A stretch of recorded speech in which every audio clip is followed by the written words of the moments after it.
Welcome to Tamil Cinewood. நடிகர் பிரதீப் ரங்கநாதன் அவர்களுடைய LIC திரைப்படத்துடைய shooting தற்போது கோயம்புத்தூர்ல நடந்துட்டு இருக்கு. இந்த படத்துல பிரதீப் அவர்களுடைய அப்பாவா சீமான் விவசாயியா நடிக்கிறதா தகவல் வெளியாயிருக்கு. இந்த படம் விக்னேஸ்வரன் இயக்கத்துல பிரதீப் ரங்கநாதன், கீர்த்தி செட்டி, எஜய் சூர்யா, சீமான் முக்கிய ரோல்ல நடிக்கிறாங்க. அனிருத் இசையமைப்புல 7 Screen ஸ்டுடியோ தயாரிப்புல இந்த படத்துடைய ஷூட்டிங் நடந்துட்டு இருக்கு. நடிகர் தனுஷ் அவர்களுடைய 51வது திரைப்படத்துடைய ஷூட்டிங் திருப்பதியில நடந்துட்டு இருக்கு. ஸோ அந்த ஷூட்டிங்கை முடிச்சுட்டு பிப்ரவரி 2ஆம் தேதி படக்குழு மும்பையில இந்த படத்தோடைய மீதக்கட்ட ஷூட்டிங்கை எடுக்க போறாங்க. இந்த படம் சேகர் கமலா இயக்கத்துல தனுஷ், ராஷ்மிகா மந்தனா, நாகார்ஜுனா மற்றும் பலர் நடிக்கிறாங்க. டிஎஸ்பி இசையமைப்புல இந்த படம் உருவாகுது. இந்த படம் மும்பை மாஃபியா கேங்க மையமா கொண்டு உருவாகுது. பெண்ணிந்திய படமா இந்த படம் உருவாகுது. நடிகர் கார்த்தி அவர்களுடைய 27வது திரைப்படத்துடைய ஷூட்டிங் கும்பகோணத்துல நடந்து முடிஞ்சிருக்கு.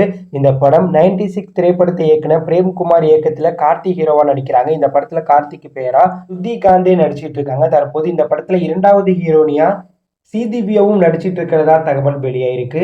மேலும் இந்த படத்துல வில்லனா அரவிந்த் சாமி நடிச்சிட்டு இருக்கிறதாவும், இந்த படத்துடைய ஷூட்டிங்கை முடிச்சுட்டு பிப்ரவரி 2ஆம் தேதி சர்தார் 2 திரைப்படத்துடைய பூஜையை சென்னையில போட போறாங்க. சர்தார் 2 திரைப்படத்துடைய ஷூட்டிங்கையும் படக்குழு தொடங்க போறாங்க. இந்த படத்துல துணை இயக்குனரா PS மித்ரன் கூட ரத்னகுமார் ஒர்க் பண்ண போறதா தகவல் வெளியாயிருக்கு. ரத்னகுமார் ஏற்கனவே லோகேஷ் படங்களுக்கு துணை இயக்குனரா ஒர்க் பண்ணிட்டு இருந்தார். தற்போது PS மித்ரன் கூட சர்தார் 2லையும் துணை இயக்குனரா ஒர்க் பண்ண போறார். சார்பேட்டா பரம்பரை மிகப்பெரிய வெற்றி பெற்றதுக்கு பிறகு அந்த படத்துடைய 2வது பாகம் வெளியாகணும் படக்குழு சொல்லியிருந்தாங்க.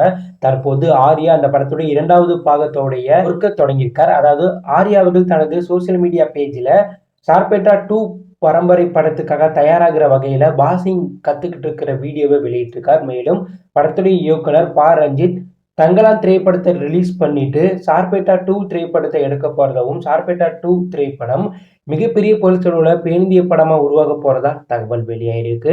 சம்மர்ல இந்த படத்துடைய ஷூட்டிங் தொடங்க வாய்ப்புகள் அதிகமா இருக்கிறதா தகவல் வெளியாயிருக்கு. நடிகர் அஜித் அவர்களுடைய விடாமுயற்சி திரைப்படத்துடைய அதர்பைஜான் ஷூட்டிங்கை படக்குழு முடிச்சதுக்கு பிறகு அடுத்தபடியா படக்குழு துபாயில இந்த படத்துடைய மீதக்கட்ட ஷூட்டிங்கை எடுக்க போறாங்கன்னா, விடப்பட்ட சமயத்துல இந்த படத்துடைய பாடல்கள் அப்டேட் வெளியாயிருக்கு. அனிருத் ஏற்கனவே இந்த படத்துல இடம்பெற்றிருக்க 5 பாடலுக்கும் இசையமைச்சு கம்போஸ் பண்ணி கொடுத்துட்டதாகவும், பாடல் எல்லாமே சூப்பரா வந்திருக்கிறதா தகவல் வெளியாயிருக்கு. இந்த படத்துடைய ஃபர்ஸ்ட் லுக் பிப்ரவரி மாதமும், இந்த படத்துடைய ஃபர்ஸ்ட் சிங்கிளை மார்ச் மாதமும் ரிலீஸ் பண்ற ஐடியால இருக்கிறதா தகவல் வெளியாயிருக்கு. இந்த படத்தை சம்மர் அப்படி இல்லைன்னா தீபாவளி ஸ்பெஷலாக ரிலீஸ் பண்ற ஐடியால படக்குழு இருக்காங்க. இந்த படத்துடைய 80% ஷூட்டிங் முடிஞ்சிருக்கு. தளபதி விஜய் அவர்கள் தற்போது அவருடைய தி கோட் திரைப்படத்துடைய ஷூட்டிங்ல பிஸியா நடிச்சிட்டு இருந்தாலும், புதிதா அவர் கட்சி ஆரம்பிக்க போறது கன்ஃபார்ம் ஆயிருக்கு. பிப்ரவரி 2ஆம் தேதி அதிகாரப்பூர்வ தகவலை அவங்க தரப்புல இருந்து வெளியிட போறாங்க. இப்படிப்பட்ட சமயத்துல தி கோட் திரைப்படத்துடைய ஷூட்டிங்கை படக்குழு தள்ளி வச்சிருக்காங்க. இசையமைப்பாளர் யுவன் சங்கர் ராஜா அவர்களுடைய தங்கை பவதாரணி இருந்ததுனால படத்துடைய ஷூட்டிங்கை தள்ளி வச்சிருக்காங்க. வெங்கட் பிரபுவும் பவதாரணி இழப்ப தாங்க முடியாம ஒரு போட்டோ போட்டு லாஸ்டா பவதாரணி கூட எடுக்கப்பட்ட போட்டோ இதுதான்னு எமோஷனலா ஒரு ட்வீட் போட்டிருந்தார். அது கூட வைரல் ஆயிட்டு இருக்கு. ஸோ தி கோட் திரைப்படத்தோடைய ஸ்ரீலங்கா ஷூட்டிங்கை படக்குழு ஸ்ரீலங்கா போய் எடுக்கலையா, அங்க ஒரு சில பிரச்சனை இருக்கிறதுனால லொகேஷனை படக்குழு மாத்தி வச்சுட்டாங்களாம். ஸோ வடநாட்டுல இந்த படத்துடைய ஷூட்டிங்கை எடுத்துட்டு வெளிநாட்டுல இந்த படத்துடைய இறுதிக்கட்ட ஷூட்டிங்கை படக்குழு எடுக்க போறதா தகவல் வெளியாயிருக்கு.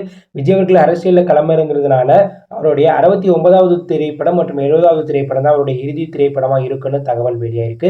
அவருடைய 69வது திரைப்படத்தை இயக்குனர் கார்த்திக் சுப்ராஜ் இயக்க போறதா தகவல் வெளியாயிருக்கு. அவருடைய 70வது திரைப்படத்தை சங்கர் வினோத் அப்படி இல்லைன்னா கோபி சந்தர் இயக்க வாய்ப்புகள் அதிகமா இருக்கிறதா தகவல் வெளியாயிருக்கு. அவருடைய 70வது திரைப்படம் தான் விஜயுடைய இறுதி திரைப்படமா இருக்கும் அப்படிங்கிற ஒரு தகவலும் வெளியாயிருக்கு. இந்த படத்தை தெலுங்கு தயாரிப்பு நிறுவனமான டிவிவி என்டர்டெய்னர் தயாரிக்க போறதாவும், விஜயோட 70வது திரைப்படத்தை சங்கர், வினோத், கோபி சந்தர் இந்த 3 இயக்குநர்கள்ல யாராச்சும் ஒரு ஆள் இயக்க போறாங்க. இது பக்கா பொலிட்டிக்கல் திரைப்படமா உருவாகும் அப்படிங்கிற ஒரு தகவலும் தற்போது வெளியாயிருக்கு. இந்த வீடியோ கொடுத்த கருத்தை கமெண்ட் லீவ் பண்ணுங்க. இது பிடிச்சிருந்தா லைக் பண்ணுங்க, ஷேர் பண்ணுங்க, கமெண்ட் பண்ணுங்க. மறக்காம நம்ம சேனலை சப்ஸ்கிரைப் பண்ணி ஃபாலோ பண்ணுங்க. தேங்க்யூ ஃபார் வாட்சிங்.